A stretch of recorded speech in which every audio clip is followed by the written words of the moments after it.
اللہ واسطے محبت اور اللہ واسطے نفرت کا کیا مطلب ہے؟ ایک شخص اللہ کے قریب ہے تو وہ میرے بھی قریب ہونا چاہیے۔ اللہ نہ کرے کسی کے بھائی کا کسی دکاندار سے جھگڑا ہو جائے، کسی کی والدہ کا جھگڑا ہو جائے دکاندار سے، اور وہ ان کو گالی دے دے، تو اس کے جو بیٹے ہوں گے وہ اس دکان سے سودا نہیں لیں گے۔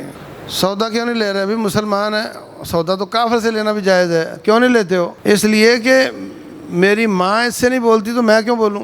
اس نے گالی دی تھی، سوری بھی نہیں کیا، تو میری ماں نفرت کرتی ہے تو میں بھی کروں گا۔ تو اگر ماں کے لیے آپ یہ سوچتے ہیں تو اپنے رب کے لیے بھی یہی سوچو کہ میرا رب اس سے نفرت کرتا ہے، میں بھی کروں گا۔ رب جس سے محبت کرتا ہے اسے محبت کرو، رب جس سے نفرت کرتا ہے یا بغض رکھتا ہے اس سے بغض رکھو، یہ معنی ہے اس کا۔ مگر اس کا مطلب نہیں کہ بد اخلاقی کرو۔ کافروں سے رب بغض رکھتا ہے مگر بد اخلاقی نہیں کرنی، محبت بھی نہیں کرنی، اچھا سلوک بھی کرنا ہے، اور دل میں کفر کی وجہ سے نفرت بھی ہونی چاہیے۔ یہ نہیں کہ جناب ان کی شادیوں پہ جا رہا ہے، ان کی کرسمس پہ جا رہا ہے اور اس کے سارا کچھ کر رہا ہے، یہ غلط۔ کبھی بیمار ہو، سیلاب میں آ جائے، ادھر آ جائے، اچھا سلوک کرو، مگر کفر سے نفرت آپ کے دل میں رہنی چاہیے۔